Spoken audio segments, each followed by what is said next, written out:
What are you doing? What are you doing? You're writing on the screen, but just with your mind? Yeah, well, it surprises everyone, right? I'm like one of them sports figures who they get double dips. They get 2 bites at the apple because they're saying words, but meanwhile, those are the words that are just meant to be ignored while people can look at you circle the stuff. quarterback now, and the If you're gonna play the game really right, you hide hidden messages like up in here or something, so real heads know. Like you know how Marvel crushed it with the 4-quadrant thing, the young, old, male, female thing. Yeah.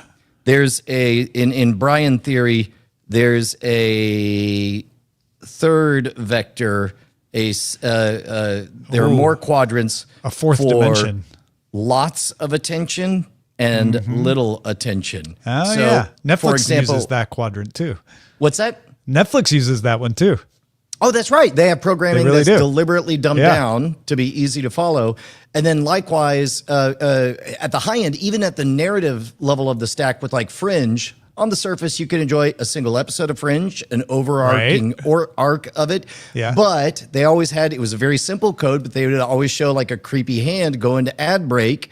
And so that was the ARG level that rewarded you. Yeah. You see the same thing at Disneyland or Disney World, where in the world building, like you've got the once in a lifetime crowd who they better get on their 4 rides that they have heard about. You got the once a year crowd who it's like they got to have alternatives for when the line's too long. And then you have the dailies where it's like, you better have something new on the third Thursday in Italy on the street corner as part of the Kim Possible extravaganza.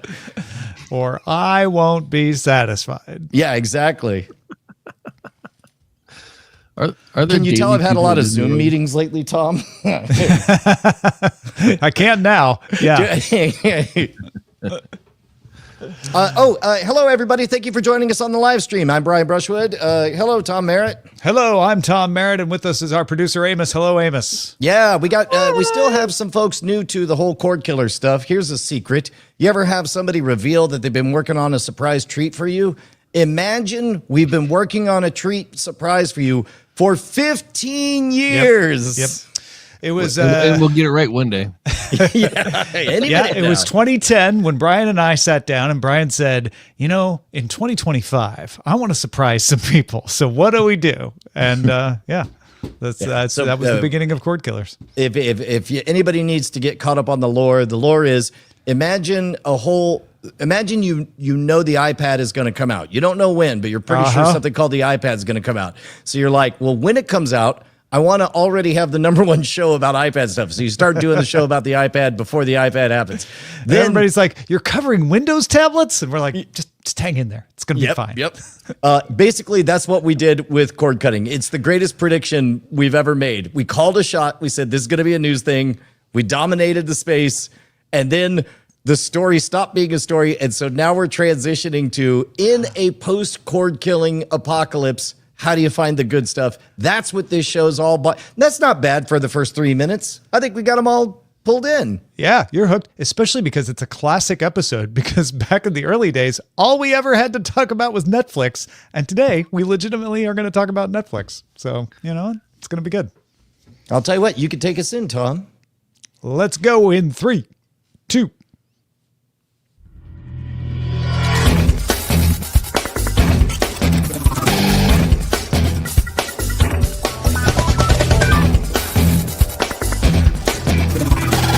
Welcome to Cordkillers. The world of entertainment is turned upside down, and we are just trying to find out how to watch what we want, where we want, whenever we want. I'm Tom Merritt. Where's the good stuff, Brian? Dude, the good stuff is in the strange slow motion telepathy. We were talking about this right before the show started. 15 years we've been doing this, and I had the thought, Tom, that in my life, like my wife and family know me pretty well. We've logged a lot of hours. Sure. Then like you are top 10 in number of hours I've spent conversing with. Of all humans ever. And That's true. And now here's the real mind blower. Thanks to the wonderful slow motion telepathy of podcasts and the audio format, that means that in the top 10, for anybody who's an all-timer, that means asymmetrically you're in my top 10. Like the thoughts that we've had, our friendship over the last 15 years, people have been able to trace the entire thing. Anyway, telepathy, it's real. That's what am I thinking right now? What's that? It's time for the supply run. Of course. Segue. Supply run, supply run, supply run.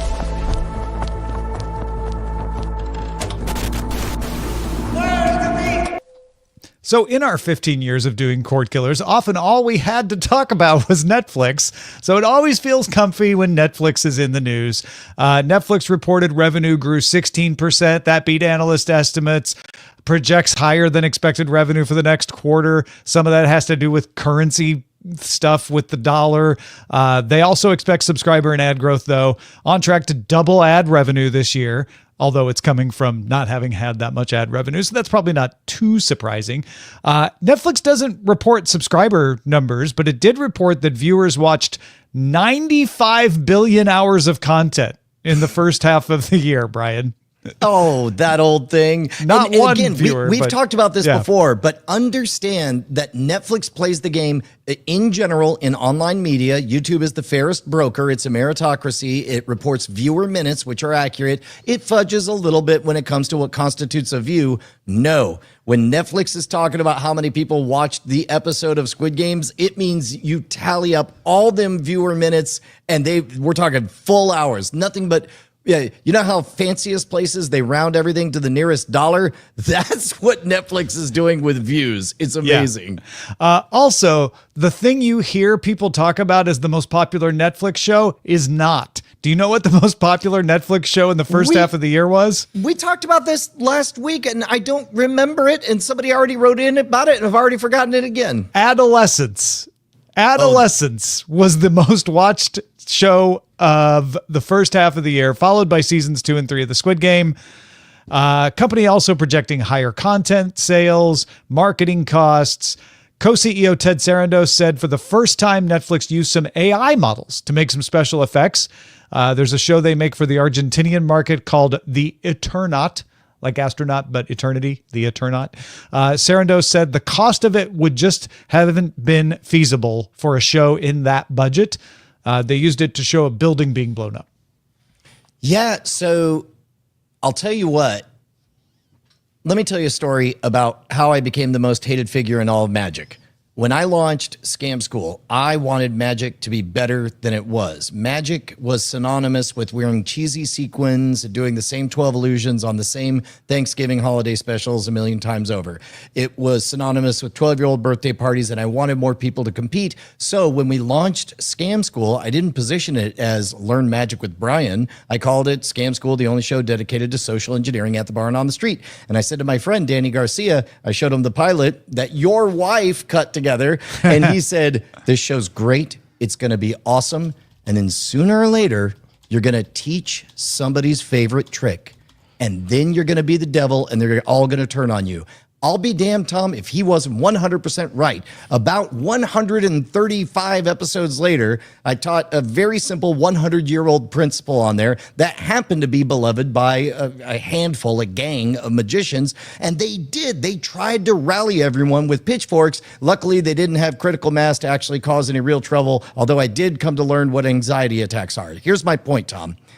With AI, we're going to see the reverse. Everyone's going to hate AI until it makes possible an important moment in their favorite show.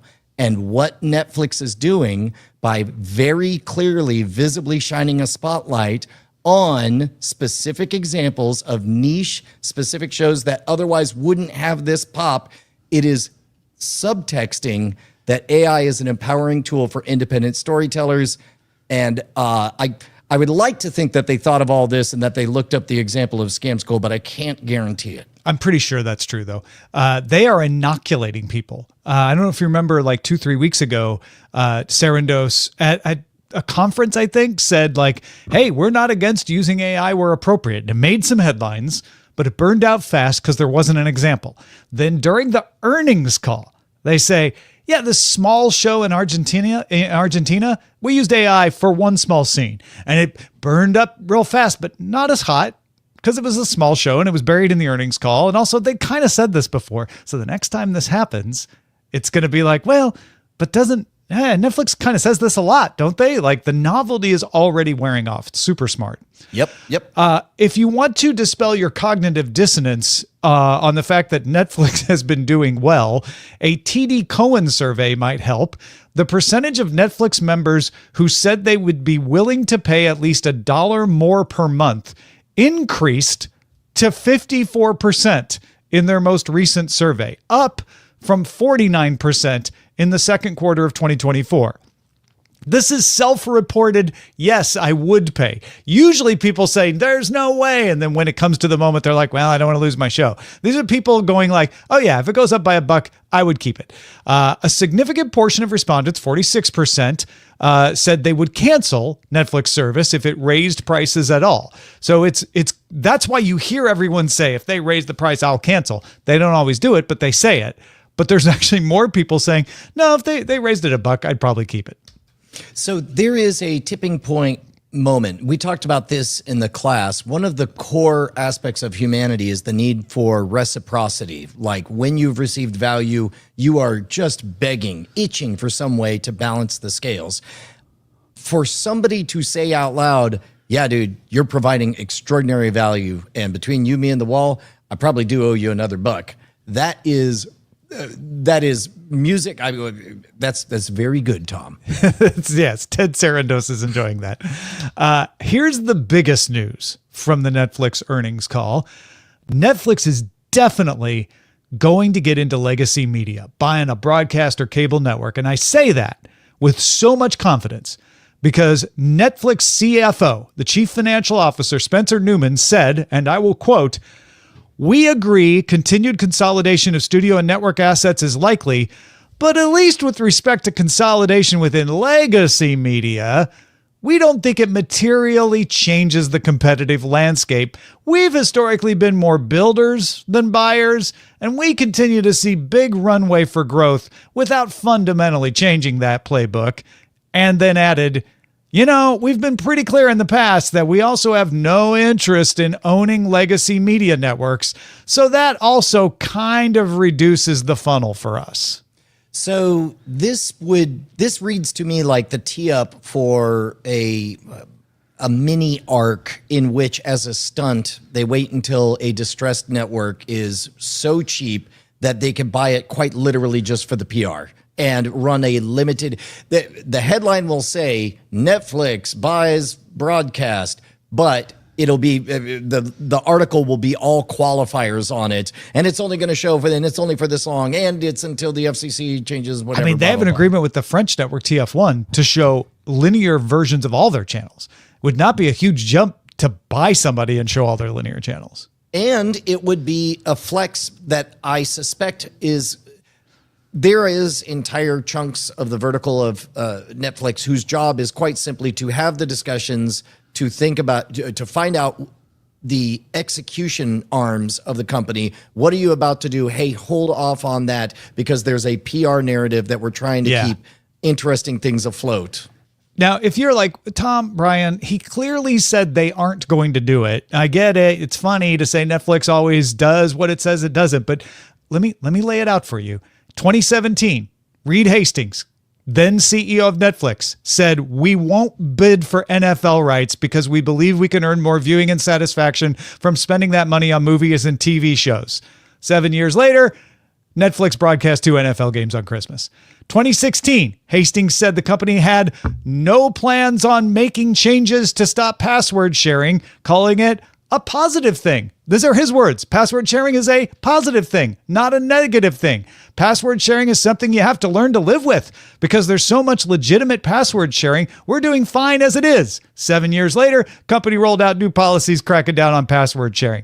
2020, Hastings said, "We want to be the safe respite and have none of the controversy around exploiting users with advertising." Recent earnings call, we've doubled our advertising sales.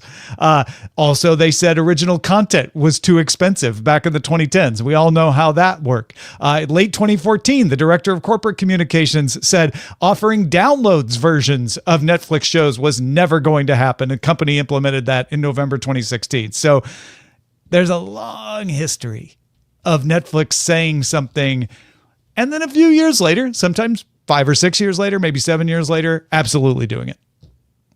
Yeah, I wonder, man.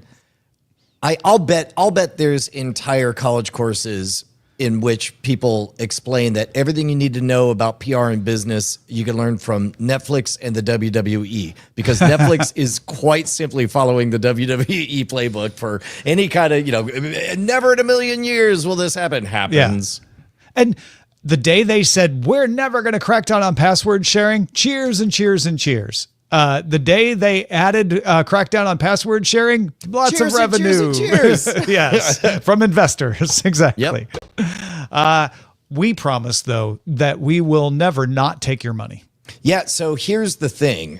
First of all, we just had a first ever. Did you know, Tom, that you could donate live on the stream? And yes. That is literally what just happened. I saw Rocky popped in and gave us a little super sticker or something. Yeah. That's so cool. Again, for folks who are first timers here on the Cordkillers program, there was a time that Tom and I were on a network and we had the nutty idea to go independent. We jumped without a net. And luckily we live in the timeline that Patreon was just starting to do its thing. So we nabbed patreon.com/Cordkillers and we made a simple, we stole from our friend, why can I not remember Hardcore History? Dan Carlin. Dan Carlin, yeah. We stole Dan Carlin's line, a bucket episode, that's all we ask. And by golly, you guys showed up. And for 15 years, you've kept us loud, live, and independent. So if you want to join us, you get exclusive access to a super secret, not streamed after talk segment. You also get early access to the full experience. And I know we got first timers here. So the full experience is we watch 4 episodes of a series. The first episode, the highest rated, the ultimate episode, the lowest rated per IMDb episode, and the last episode. And we evaluate whether or not we pretty much got the whole series. We're in the middle of doing Land of the Lost. You can get that early in your RSS feed by becoming a patron at patreon.com/Cordkillers. Thank you to everybody who's been here. Yes. Thank you. Thank you. Thank you. You make it possible for me to say, let's move on to the search party.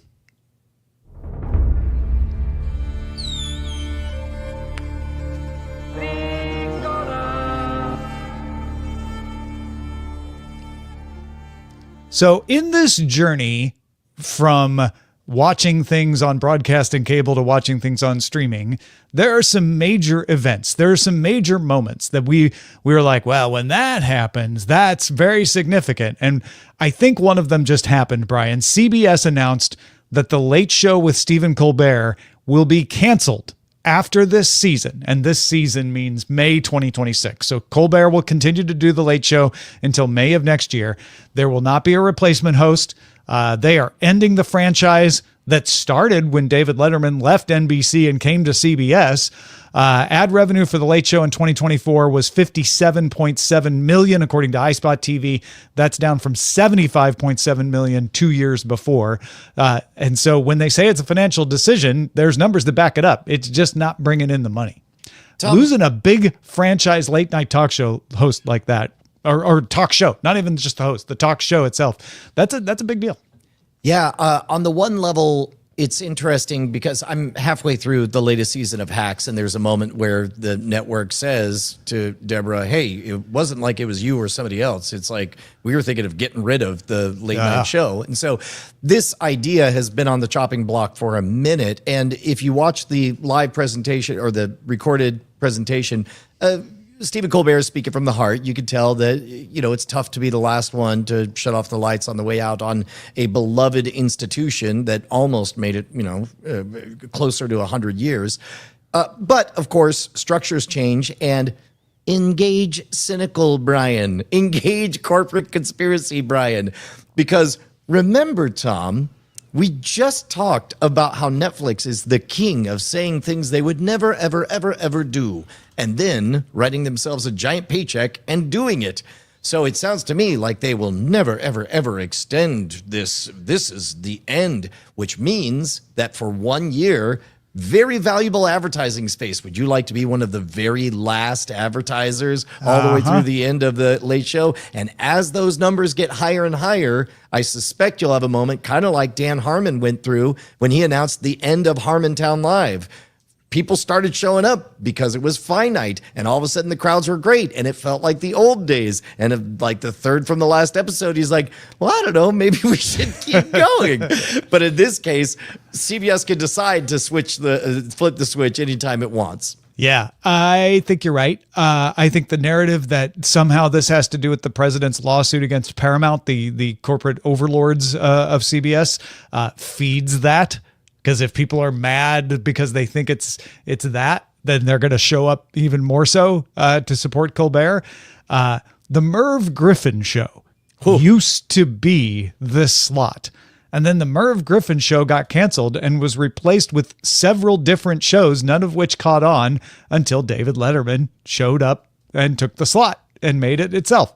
So they either decide, you know what, there's enough attention back on Colbert. You've saved Colbert, everyone. Congratulations. The Late Show will not be canceled after all. Or they replace it with something that hits a different demographic and is cheaper and brings in more revenue. And that's kind of what I expect them to do. Also, if we can pull back the curtain a little bit, you don't have to be a patron to hear us talk candidly about this. This show is called Cordkillers. It's about cutting the cords. We had a narrative problem of what do we do now that all the cords have been cut?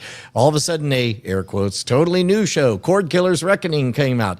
There's no reason that after a break or whatever, some iteration, maybe you call it Late Again with Stephen Colbert. Too late. Exactly, right? Too late, too furious. But the point is, there's, I think, a lot about the memoir of, is it David Milch, who did Deadwood?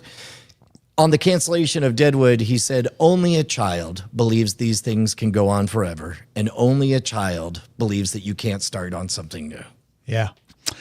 Disney Plus has launched a streaming hub within the Disney Plus app called Homer Palooza. It is a linear stream of more than 200 Homer Simpson-centric episodes of The Simpsons that runs 24/7.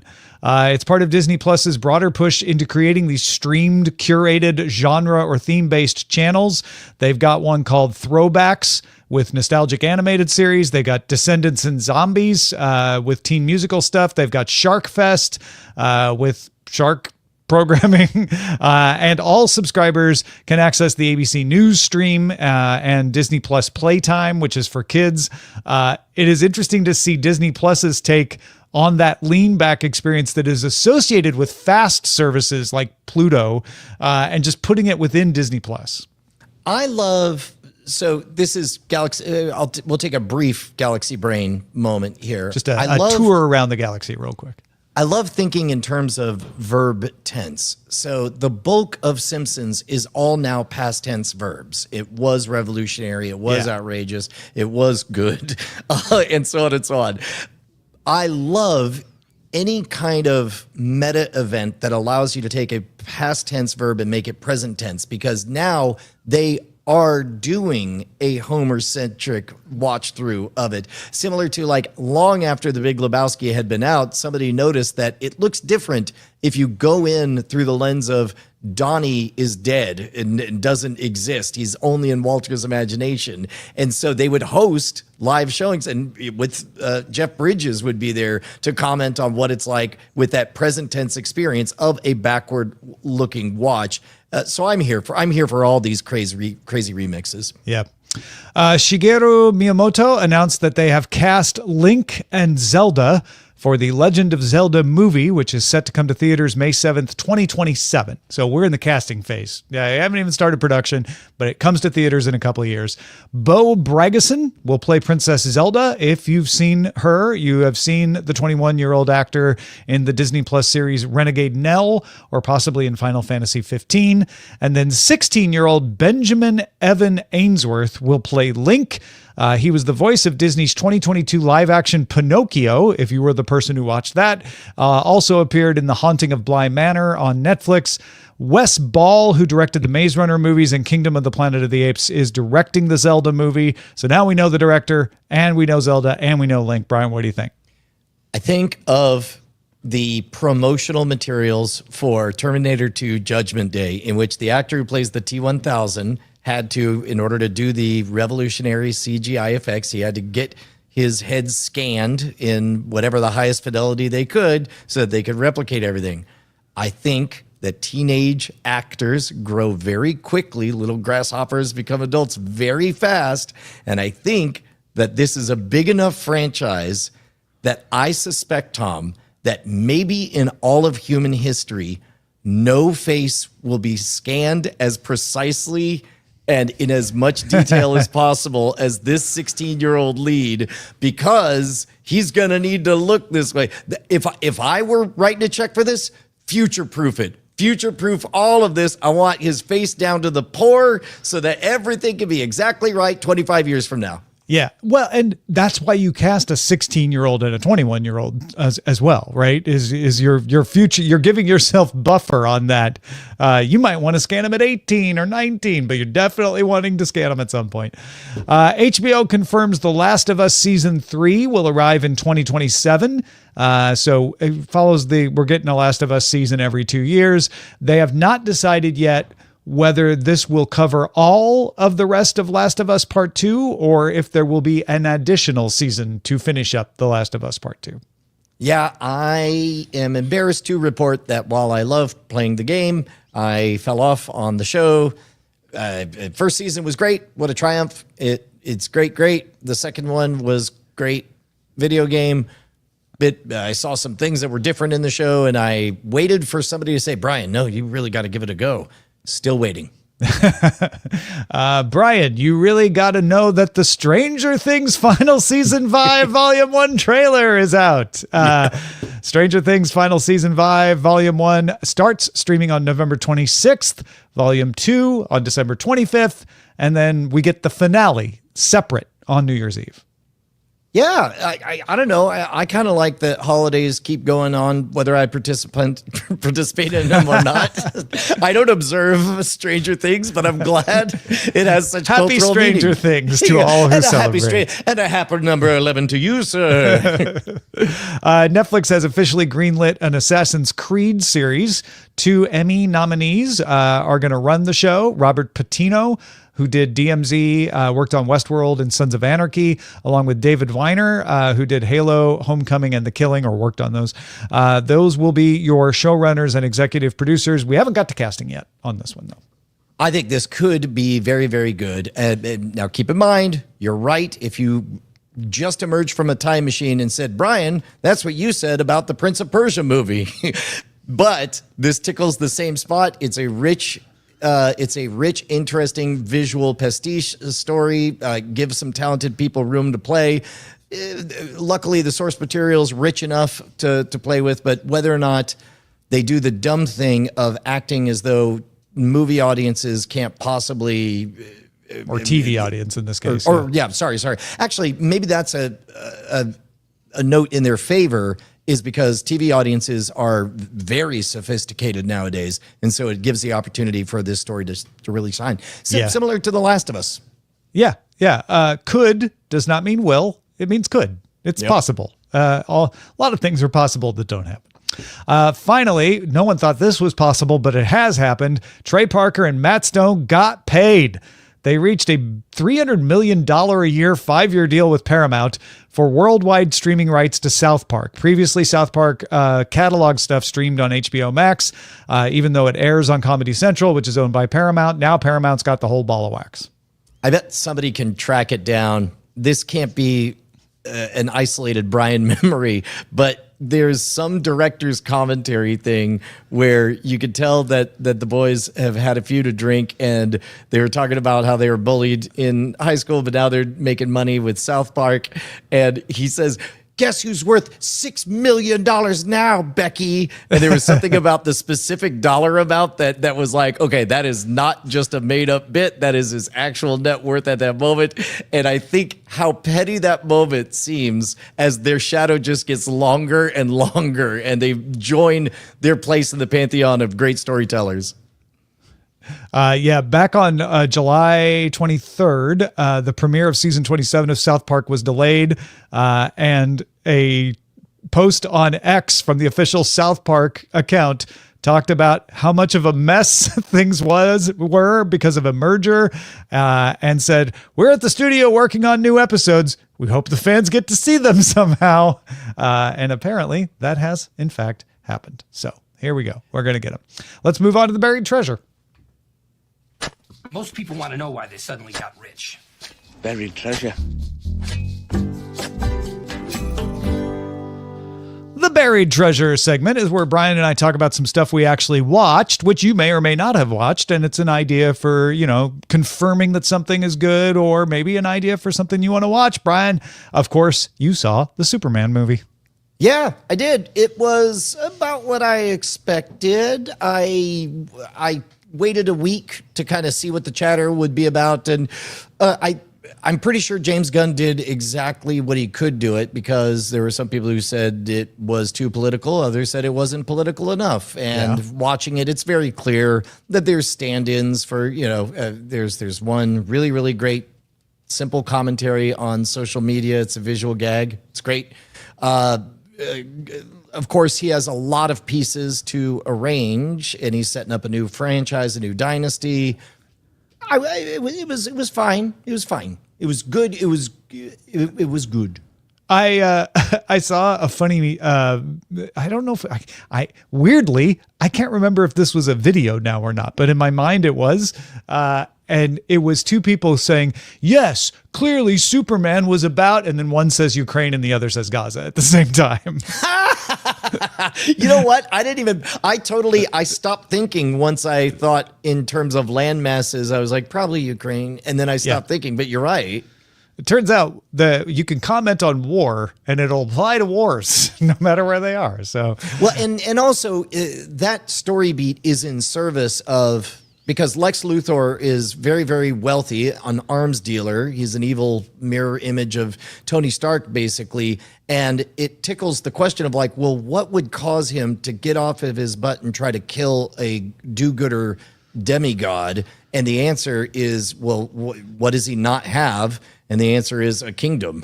And so a war profiteer, like when money isn't enough, it was a good reason for him to be as dastardly as he is. Yeah, and that's not a new story, right? It's newly told, but that is an old story. P. Guyton says it seems like such a downer. I just couldn't watch it. Did you think it was a downer? Oh no, not Superman. I believe he chimed in on when I fell it off on The Last of Us. Oh, that was 2. okay. All right. He was talking about The Last of Us. Well, I would like to talk about the return of Star Trek Strange New Worlds. We got a couple of episodes out. I have watched the first of them, and it doesn't miss a beat. It actually picks up where the cliffhanger ending ended last season. So we aren't back to the procedural element of having a new story with an overarching story that kind of plays out behind it.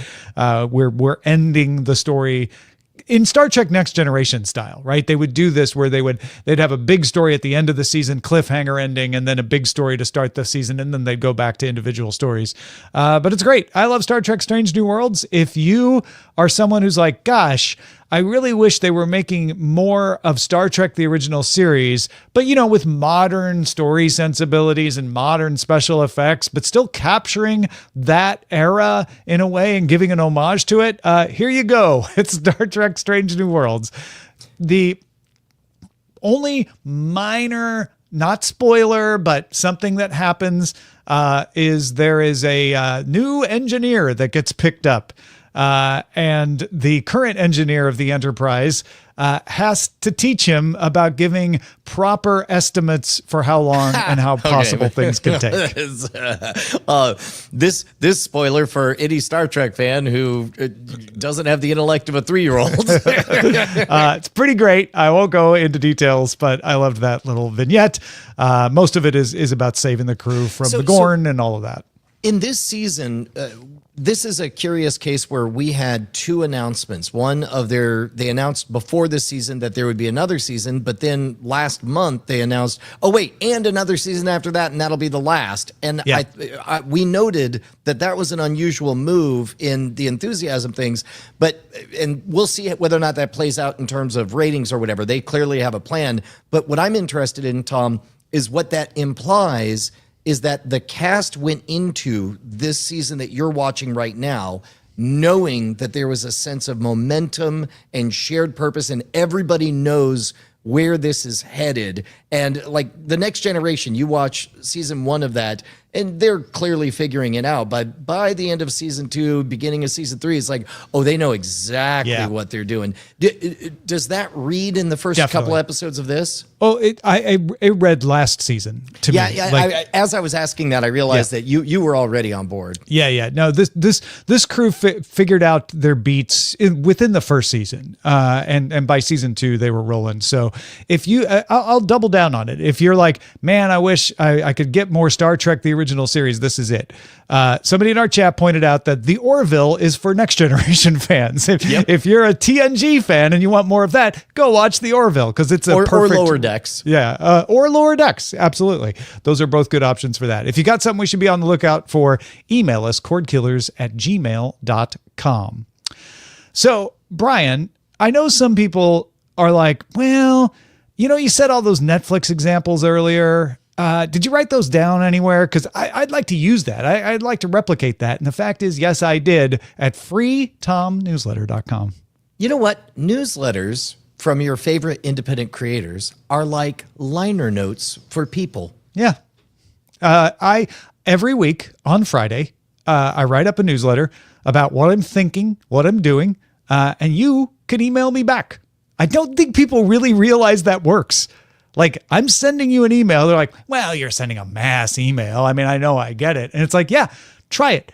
Email me back from the Free Tom newsletter, and I will reply and say, yeah, exactly. That's cool. You'll get a link to my top 5. You'll get a picture of my dog because people who subscribe to the newsletter demanded that. So I'm like, okay, here we go. New picture of my dog. And whatever's on my mind, stuff I'm up to, stuff I'm going to be doing. I'm doing a digital Hollywood panel this week, so I'll probably talk about that in the next newsletter. And this week I talked about all the times Netflix has lied to you in the past. So go check that out, freetomnewsletter.com. Let's scan the horizon. Send a scanning to avoid. Scanning the horizon! Oh, you thought we were done talking about Netflix. Netflix is now the number 3 distributor of television in the United States, according to Nielsen. YouTube is number 1. The Walt Disney Company is number 2, then YouTube, followed by NBC Universal, Paramount, and Fox. This is a chart, Brian, that measures total TV usage. Doesn't matter if it's broadcast, cable, or internet. Who has the most of their programming being watched? That is extraordinary, specifically because you don't... Long-timers know that Netflix at one point said out loud, we're just doing an HBO. We're just following HBO's playbook. But they crushed HBO's positioning so long ago that that playbook ceased to matter or exist. And now they're writing the next playbook. Netflix, in general, prestige, Rolls-Royce level high quality is not meant to be also mass, everyone has it. There's a reason that it's elite content, and that's because it's better than everything else. And yet Netflix just keeps doing so much right. There was a time, remember when they did Quickster? They've made up for it. They've made up for Quickster. Yeah, forget Quickster. Although they ended up doing Quickster, they just didn't call it Quickster. Yeah, you know what? Also, the Coca-Cola company realized they shouldn't call it New Coke. Yeah, I kind of think the New Coke thing was one of the genius things Coke did. There's enough stories in there that if it was genius, it was accidentally genius. It might have been accidental. I'm not denying that. And if we go back to that, Amos, if you could put that media distributor chart up there, look down below Fox is Warner, then Amazon, then Roku. There is the Scripps Network, which has some cable and broadcast channels, and then the Weigel Network is above A&E, Hallmark, and AMC Networks. AMC Networks, which has very popular shows like The Walking Dead in its history, has a streaming version, is behind Weigel. Weigel does MeTV. Oh, wow. They do the alternate digital channel networks, and they make up 1.3% of all TV usage in the United States. Yeah, that's bigger than what. Oh, wow. Yeah, I thought that was a little interesting nugget in there. Also, Windows Central noted a Microsoft support page change that says Microsoft no longer offers new entertainment content for purchase. That includes movies and TV shows on Microsoft.com, the Microsoft Store on Windows, and the Microsoft Store on Xbox. You can continue to access anything you've purchased in your movies and TV app on Xbox or Windows devices. Microsoft only sold movies and TV shows for Xbox and Windows, and it stopped selling music back in 2017. So it's not a shock, but goodbye to another store. Yeah. Starting this week, Peacock Premium will cost you $11 a month. That's up from $8 a month. That makes it the priciest level for any ad-supported service on the streaming market. Premium Plus, which gets rid of the ads except on live sports, and also gives you access to local stations, is going up by $3. That'll be $17 a month. On an annual basis, Premium will now be $110 and Premium Plus $170. And that's all in advance of the NBA coming to Peacock this autumn. Oh, that'll be big. And I'll tell you what, even though Peacock only has a fairly narrow foothold in terms of kind of must-watch originals, Poker Face is excellent. I still need to watch season 2 of that, but it causes me to never want to actively pull the plug on my Peacock subscription, even though... Just in case. Yep. You never know. I might want to watch Natasha Lyonne before she hopefully appears in Space 1976. That's right. Disney's live-action Lilo and Stitch remake is the first film to hit $1 billion at the box office worldwide, at least the first U.S. movie. China had one called Neja 2, which was the biggest film of 2025 so far with $1.899 billion. Lilo and Stitch also now available for digital purchase or rental as of today, July 27th. Okay, we've got to... Is the commissioner interested in doing a summer movie draft? We got to bring back our fantasy betting We're going to league. need a new commissioner. Oh, man. Okay. All right. Finally, subscribers who paid $139 a year for Prime Video said Amazon had led them to believe the service would be ad-free. They said the ads being added to their subscription amounted to a price increase, and that breached their subscriber agreement and violated Washington's state consumer protection laws. So they went to court. The U.S. District Judge Barbara Jacobs Rothstein in Seattle concluded that ads were a benefit modification specifically contemplated and authorized by Amazon and the subscribers in the terms of service. And the change that went into effect in January 2024 was therefore not a violation of those consumer protection laws. That's interesting because in general, consumer protections, if you fail to deliver on the quality of goods, then, you know, there's a negotiation on how to make it right. You could say you could sue based on it being bad or whatever. But in this case, everything is so trackable, like programmatically. You said the words, you're not going to put ads in there, and then ads are in there. And that means the benefit modification, it seems like this is a different angle of attack for this kind of issue of product degradation over time that I can't think of an immediate corollary to. Yeah. I think one of the things that hurt their case was this is Prime, $139 a year for Prime. And Amazon did say this service doesn't have ads. They didn't say it'll never have ads. And the terms of service said this is ad-free for now. Okay, well then... It's one of those like, you said there would never be ads. And Amazon's like, no, we never actually said that. You believed that, and we let you believe that. Letting you believe something is not against the law. Okay. Well, then in that case, they don't have much to stand on. Yeah. All right, let's move on to the chatter. Got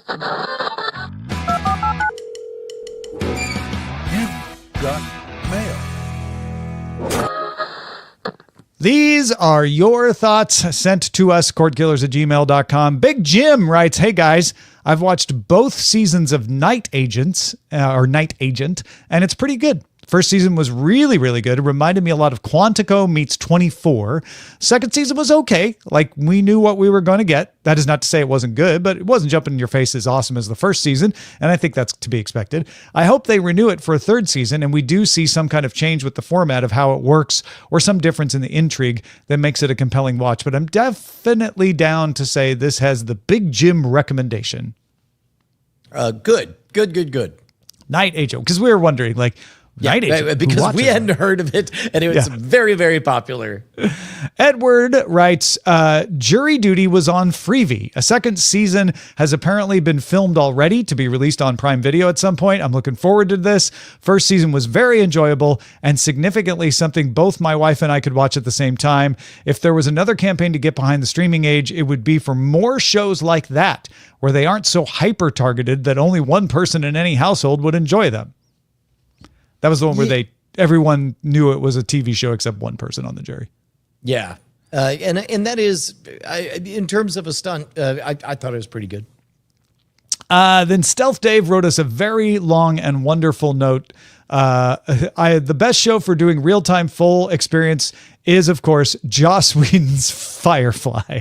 Well, real-time full experience is the idea that we would watch the shows spaced out. So we'd watch the first show, and then if the ultimate show was actually like 2 years later, we would wait 2 years to watch the ultimate episode. Firefly was only on for one season, so that makes it a fast watch. And if you have eagle ears, you'll probably notice that we quickly brought up that topic and dismissed it specifically because there would be an argument over the canonical order of release, considering that the pilot never even got aired. Yeah. And then Scott says, I laughed at your tales of trying to find the first episode to watch. I had the same issue when I went looking to try and show my kids, only this was some time ago and wasn't readily available. Fortunately, the nostalgia with this show was strong for me, so I was able to pull the Metal Lunchbox complete series off the shelf to watch it. Which show is he talking about? This is Land of the Lost. Yeah, sorry. I was desperately trying to help in the doc. I was typing it out. You also mentioned the pacing of the show. I know this comes up often when discussing older material, but this time I had a thought. For the older TV shows, not just Saturday morning fare, I wonder if some part of our problem with the pacing now is that we don't have commercial breaks like when they originally aired. I think that definitely is a contributing factor. Watching them live on TV, you'd go along and then there's that built-in break where you reset for the next segment. I think it was Brian that mentioned that distracted kids viewing, but I'm wondering about this for all such shows. I have thought about the commercial breaks in the streaming services, but those aren't the same. They algorithmically insert commercials and do not align with the old commercial breaks, at least not on purpose. They're supposed to. It's just the systems don't always work the way they're supposed to. Anyway, he says, I love when they cut off in the middle of a word and then lose a couple of seconds when they come back. Just food for thought, Scott. Thank you, Scott, for the thought. Yeah, along with that, I'll tell you where you see it is not just with the ad breaks, but also the need to spend upwards of, I don't know, between 10 and 30 seconds recapping everything that happened so far to bring people up to speed so that the next act can exist in a vacuum. We'll talk about it, especially on this week's episode of Land of the Lost, which it was painful. Stick around for that. That's it for us for this episode. Our website is cordkillers.com. Our email address is cordkillers@gmail.com. And we are live on twitch.tv/Night Attack and on the Modern Rogue YouTube channel, Tuesdays at 5:30 p.m. Eastern, 2:30 p.m. Pacific. I reckon we'll talk to you next time.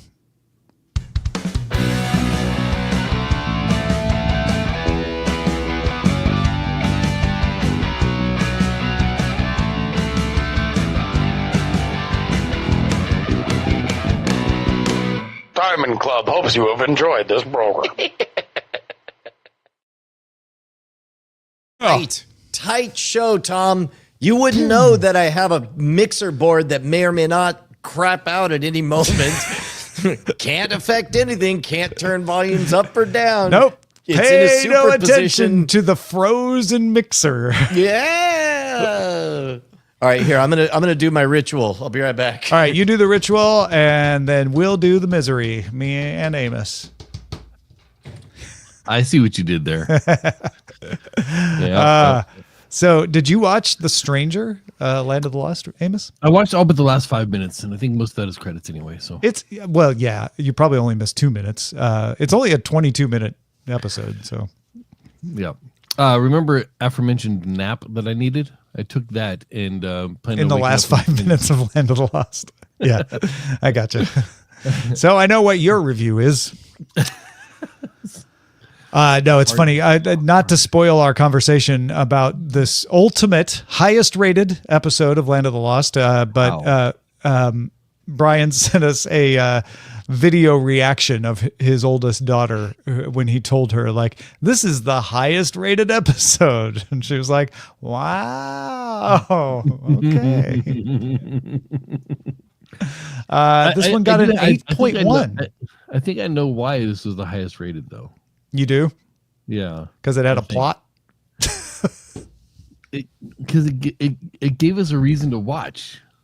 It's the first episode that I've seen. And we've only seen 2 of these, at least, I mean, even from my memory as a child, like this is the only episode I remember that actually gave them like any plausible solution to their predicament. Yeah. No, that's true. I don't have a lot of notes on this one either. Yeah. Yeah. I'm not saying that you should resort to cannibalism, but if that dad ever goes hungry, I know 2 places where he can get some food. Yeah. I was thinking the other way. Dad's got more meat on him. But he's not nearly as annoying as those other 2 are.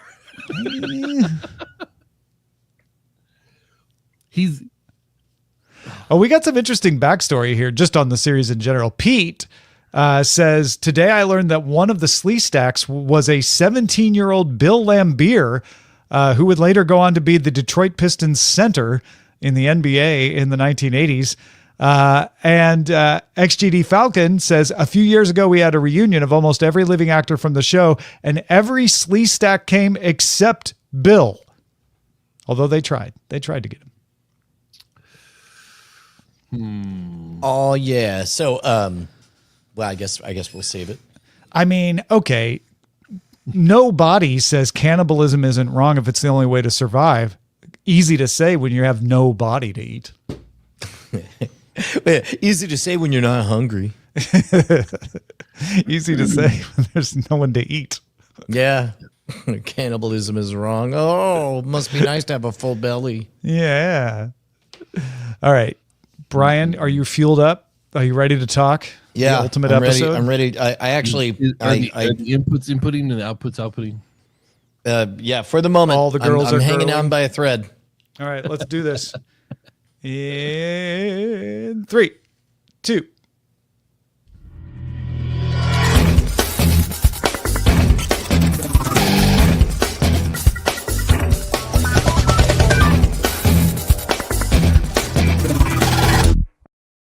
Welcome to the Full Experience. This is a show that looks at 4 select episodes of a television series to see if we can get the full experience of what that series was about. We watched the first, we watched the ultimate, the highest rated by IMDb ratings, the lowest rated, and the last episode.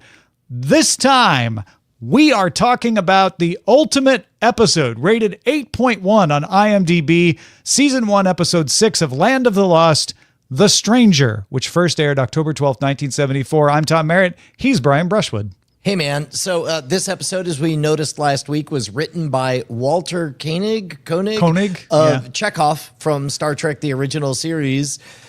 I guess that caused me to expect a little bit more from the writing, knowing that it was a primetime veteran We who all was know writing this. that no single credited writer ever gets to write This everything. was a team effort. Yeah. So maybe he had a better script that was beaten down in the process. We don't know. I will say this was more of an episode than the first one that we watched. Yes. Although it was fascinating to, I had to remind myself that this is 50 years old. Half a century is a long time for a lot of things to change. For example, acceptable behavior from a father. Also, Did you feel that one like right in the gut? well, I mean, I was there watching it with my 21-year-old daughter, Penelope, and we were both like, holy moly. And Penny was like, could you imagine trying to get away with that today? I'm like, no, because there's like some implications of beatings and it's doubly weird too, because the older kid, the older kid is clearly like 30. The two of them look almost the same age. But in this case, it was interesting because the Penny really reacted. She had never seen the show at all. So I got to be there to see the amazed delight at the low budgetness in the intro. Because as we've talked about before, you get everything from stop motion to sock puppetry to cheap models to a green screen extravaganza with banjo music going crazy in there. She was giddy at just how bizarre it was. But then that mood turned because there are two things that got really authentically right. That back and forth, brothers, sister, sibling, rage baiting energy, where the moment dad's out of the picture, each of them, their job is to just get something interesting to happen from the other one by poking at them. And then the dad comes in and then both of them, put the mask back on. I remember that. And it's been so long since I was there. It was great to have a bridge of a young adult say, yep, that's exactly how it be like. As also, and in this case, the Sleestacks, very low budget costumes. But there was something about, because they only had the one set, the one set in a corner shot, and because you couldn't get a lot of dynamic motion, so the Sleestacks do this kind of plodding zombie-like thing, but they have to rely on them constantly appearing places where your mental map says they couldn't have gotten there. And as a result, Tom, I'll be danged if this super cheap show didn't trigger a little bit of dreamlike anxiety in me because of the restrictions of the low budget that they were working on. Oh, interesting. As far as effects goes, the only note that I took was the dinosaur Alice eating the ribs was pretty fantastic. Yeah, it was a little bit more visceral. It's been a minute since we've seen that kind of. It was a bit like, go back and watch the first Captain America movie before they were acquired by Disney. It's not a deal breaker, but it is odd to see Captain America just shooting a 9mm handgun. Yeah. I guessed, I'm not trying to compliment myself when I say this, but I guessed that Enoch was from the future pretty early on. As soon as they said there was a lost city, I was like, oh, he's not from the past. He's from the future. He's not from the future. He's from the past. That right. Lost city is his civilization, clearly. But I actually liked, even though I wasn't surprised by the twist. I liked that. I liked that little bit of storytelling that we got in the episode. Also, they mentioned a dimensional portal again. Annika mentioned that. So that was nice. It's something we'd only alluded to in the intro before. Yeah, I'm becoming more comfortable with the thoughtfulness of like earthquakes don't cause rivers to go to other lands, but because of the hints at all of these other deeper layers to everything. It does feel like the original concept in somebody's mind was the people in the middle of under the crust. There's the mole men legends and like a whole civilization that is Hollow Earth theory. Hollow Earth theory, all of that. It feels like that was the original concept, and then they just kind of at some point took a left turn in development and was like, but if it's a Hollow Earth, why do we have a sky? Let's just say it was a portal, and they're somewhere totally different. So they can't get back up to the surface. Well, and to be honest, that's probably, given the fidelity of the time, the right call to make. It's like, look, I've got this beautiful matte painting of 3 moons in the sky. We can not use it, or we could just be flexible.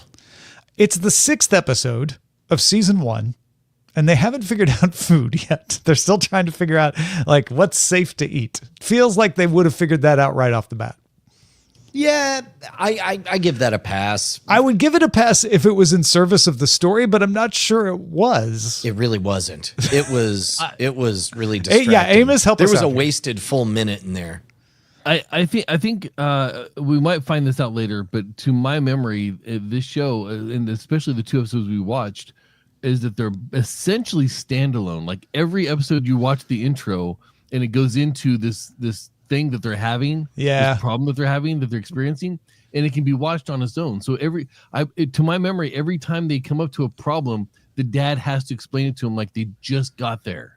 And it's just happening for the first time. But then they know the Sleestacks, and they know Alice, and they know Grumpy. Right. But the new problems will always, so like the entirety of the story could happen in like 3 days. Again, I'd be fine with that if that was necessary to tell the story, but it just felt like that was a little bit of filler of like, let's have him talk about fruit for a minute before we bring in Enoch. I thought Enoch was a great character. I enjoyed that. I'm not sure what Personally, happened to Tom, him. I found his exposition a bit long-winded. It seems like perhaps he could have done literally anything or written in riddles and given anybody a puzzle to solve. But instead, he cuts people off and then says, see, me cutting people off, that was because I have telepathy. I am grasping at the fact that he actually had a moral quandary. They provided an actual thing they had to think about and make a decision about, though. That is true. That is true. I'm super happy that they gave a reason for him to speak English. Which was? The telepathy. Oh, the telepathy let him speak English. You're right. Yeah. Okay. So he wasn't just suddenly speaking English. Like they gave some sort of reason, like something I could put one and one together. Well, that's Walter Koenig. He's like, well, we got the universal translator on Star Trek. We got to put something in here. So, yeah. Now, Amos, nature's universal translator. You didn't make it to the end of this episode, this 22-minute episode. I did not.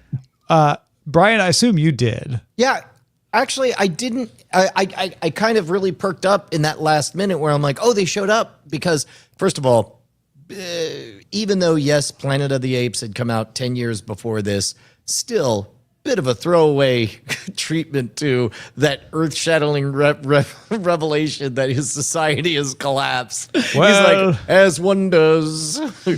I guess I'll just go back to the past this time. Well, and then he says, these calculations are going to be very complicated, so leave me alone. I'm not going to be in several episodes, but keep me on the chessboard to show up if you need a surprise. But then what happened to him at the end? They turn and like, thanks, Enoch, and it's just like a glowing wall. Yes. Yep. Did he leave and go back to the past? Is he behind the glowing wall? Why was somewhere in the cave? I gathered. They couldn't afford to have him in the shot. Like, I'm just confused. Well, you know what? Here's what they needed: is the script said. I guarantee you, Sir Shakespeare Koenig wrote. And as they walk over the horizon, they turn to look back at the empty cave entrance, and they wave, saying, "So long, Enoch, so long." And see nothing but the glow of his work as he toils away. In the forge. By the way, it looks an awful lot like a mini golf thing in a mall. XGD Falcon says, they explain things like that because the audience was 10 to 13 years old. That is true, and also look, I give it a pass for form, structure, function, budget, time, place. Look, there's a reason we love it and are coming back to experience it again. Absolutely, with elder eyes. Mm-hmm. Indeed. Well, anything else on this episode of Land of the Lost? 106, The Stranger. Go Enoch ahead. Didn't know the address to get the family back to Earth of their time. Yes. Well, how would they even describe it? So he's aware of the addresses. He understands how to get back to his time and his place. Yeah. But it took him the revelation of this lost city to know that he was in the wrong time. That he was in the wrong place. Ah. Right. So if he tries to go back, he's going to kill himself because he's going to land somewhere wrong. If he hadn't, like, because apparently, I don't know. That maybe was just had a negative sign where it should have been a positive sign, and he'll be fine. He carried the one, something, I don't know. He did imperial units instead of metric. It's all good. Yeah, that little thought chain right there would never occur to me at 13, but at 48, it's like, There was a moment that triggered a core memory for me that brought me back to a Cordkillers from, I believe, 10 years ago. There is a moment where they needed a force field. Oh, that's right. That was also a fun puzzle. Both me and Penny perked up when they said they were going to do a force field. And they're like, how are they going to do it? And like, because now it's a chess game of like, with the budget of $20 and a taco, how do you make a force field? How do you make a force field? And the field? answer is, we forgot. You have the power of green screen. You could just chroma key and just jiggle it on and off. But the two kids are holding the blue and red stone together to create a force field. And that instantly took me back to a also equally age-targeted program that I saw in the early 80s on Nickelodeon, where they would run BBC imports kind of in a Twilight Zone anthology way. They ran it under the name The Third Eye, and I think they had like three or four. Yeah. And I went back. It's available on YouTube. It's called Children of the Stones, and it clearly has a higher budget. I mean, it opens with a helicopter shot and so on, but it's targeted at the same age audience, and it is instantly hypnotic. Look at this. I just got goosebumps thinking of the intro of the opening to Children of the Stones. Give that a try. If you're in the same headspace that we're in right now, remembering programs targeted at this age audience at that time, take a look. I think you'll really dig it. Just search for Children of the Stones. There's a bootleg of it up on YouTube. Next time we meet, are you guys ready to talk about the worst episode of Land of the Lost? Oh no, I'm going to have a great time. I'm going to figure out whatever it is, there's going to be the most of it, whether it's This episode was ranked 8.1 out of 10 on IMDb. Abominable Snowman was ranked 5.6 out of 10 on IMDb TV. That is the episode that we will be watching next time. Tom, non-zero chance that in the full experience, as we've gone through many shows are unfairly ranked lowest for reasons totally unrelated to the content, because it didn't speak to the core story or because some other news event happened around that time. What if something about the Abominable Snowman and this coming out pretty much concurrently with the $6 Million Man having its Bigfoot episodes? Maybe this is an unfairly maligned episode. Possibly. We're jumping 2 years ahead too. These kids are going to be 2 years older. So Will be 25. I'm not joking. I went and looked up his birthday. He'll literally be 25. This one aired November 6, 1976. Abominable Snowman, the lowest rated episode of Land of the Lost. That's what we'll talk about next time on The Full Experience. If you want to get these episodes early before everybody else, either watch them live or become a patron and you'll get them delivered right to you. White Glove Experience, patreon.com/Cordkillers. We'll talk to you next time.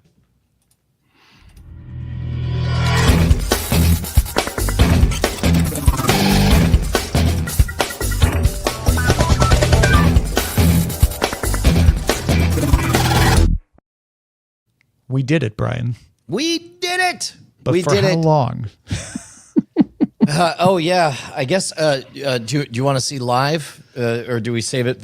Let's see live. No. Oh, I want to do it on After Talk. Should I start recording After Talk and leave it live? Yes, and then we'll bail for the. You know what? You could kill the stream in the cliffhanger. And they have to go to patreon.com/Cordkillers to find out whether or not it worked. You are on the record for After Talk. Brian is unplugging his mixer to see if it'll come back.